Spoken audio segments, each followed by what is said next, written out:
The birds are back. Jambo, fellow adventurers, it's Mike Dooley for a spiritual tune-up on April 7th, 2020. And today I want to tackle something that's a bit touchy and sensitive. But you didn't choose this lifetime for ease. You chose this lifetime to be poked, to be awakened, so that as you live a life in love, you can discover your power and do and be and have all things that your heart desires. So today I wanted to talk about this concept of blame the victim that is often hurled at me and other teachers of what I view to be absolute truth. When I say thoughts become things, that you create your own reality. And I'm not the only one, of course, that teaches this stuff. When I say that we are of God, by God, pure God, that we chose the stage of our lives because we saw the probabilities, very often there will be somebody new to this information who will interpret that as, hey, wait a minute, your concept of being creator, all of us creators of our own reality 24/7, my concept. Doesn't that imply that you are blaming every victim for every nasty, horrible, ugly thing that has happened to them? Hell no. This is so out of context, but it's very, very tricky. So bear with me on this one, okay? Blame the victim. 3 words, 2 of which utterly fail in all spiritually oriented conversations based on truth. Blame. What is blame? Blame is an ugly, derogatory word filled with negative implications that imply fault. Another word that doesn't work in spiritual conversations, that implies accident, totally bogus in any enlightened conversation. And it puts the person whose finger is being pointed at, you're blaming the victim, this victim over here, they brought it on themselves because they're divine creators, according to Mike Dooley, and their thoughts become things. That is not what I'm saying. You got to stand back from the equation. Now, I'm going to explain this, but it's not going to put a smiley face on every violation, abuse, or horrible thing that happens. And I'm not denying that horrible, hideous, disgusting things happen. They do happen. But from a higher perspective, you can sense order, meaning, and detect love. Okay, so blame the victim. You got to realize that we are all, if you will, ensconced in this reality, this adventure of life in these sacred jungles of time and space through choice. We were everywhere always at once, as I've been teaching. And we decided to forget that we were everywhere always at once, that we forget that we were a part of God, so that we could be enthralled by our own manifestations, even though we didn't know we were creating them, and move through these jungles in love, after love, for love, understanding that for having chosen to be in a place where we no longer remembered we were a creator, there would be unintentional manifestations. Okay, this happens. It's part of us earning our wings back so that we can go on and rock the world and get to the top of the summit of truth and revel in our glory. Stuff's going to happen until the lights come on and you realize what the absolute truths are.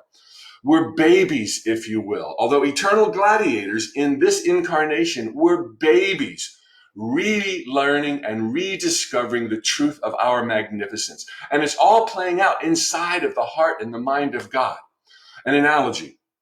When my little daughter was learning how to walk, maybe 4 years ago, 5 years ago, she stumbled and she fell.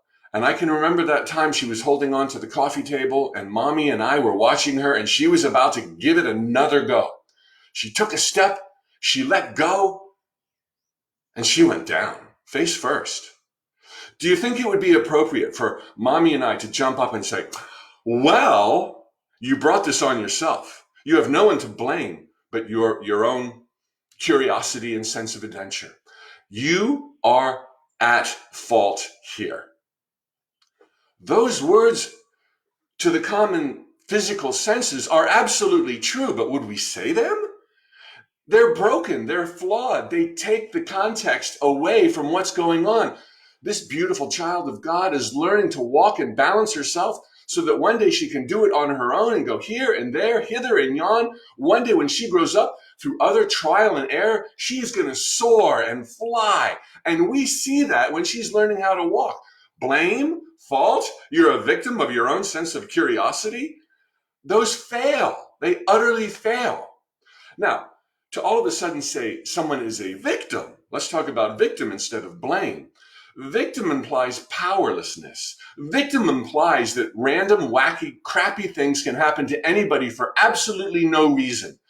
If you want to say you're a victim of so-and-so, you're a victim of such and such, you're a victim of coronavirus, if that person acknowledges you and feels the love, even though it's misguided, they will be using your words to rob themselves of their own power. Yes, I'm a victim. Bad things happen to good people for no reason. If you believe that for yourself or anyone else, you steal their power. All of a sudden, you perpetuate their belief and your own naivety that random, crappy, accidental things can happen to other people. This is not true. And if you want to have a leg up, if you want to give them their power back, to avoid such, you got to talk about truth and these absolutes. Now, what I'm saying here does not justify, does not allow or give permission to violators. This doesn't mean we don't go help somebody who falls down. Mommy and I were all over our daughter when she fell down. This doesn't negate the fact that if in the physical world somebody does you wrong, even though you were a co-creator, press charges, file suit, do your obligation, stick up for yourself, love yourself. Just because you're naive doesn't mean people are allowed to take advantage of you. So I'm not negating the ugly, I'm not taking away anything else, but when we say somebody is a victim and they believe it, not only are they powerless, but they're set up for more of the same kind of spills and falls as we shield them from responsibility for their ultimate spiritual growth and enlightenment. Now, that does not put a smiley face on the crappy things that have happened to me or you. I'm not trying to put a smiley face on it. You didn't come here for sugarcoating. You didn't come here to eat from a silver spoon. You came here and you wanted the full Monty. You wanted all the glory. You wanted all the power that is divinely yours, not at the expense of others, but at the expense of seeing through the lies of here, there, now, then, have and have not.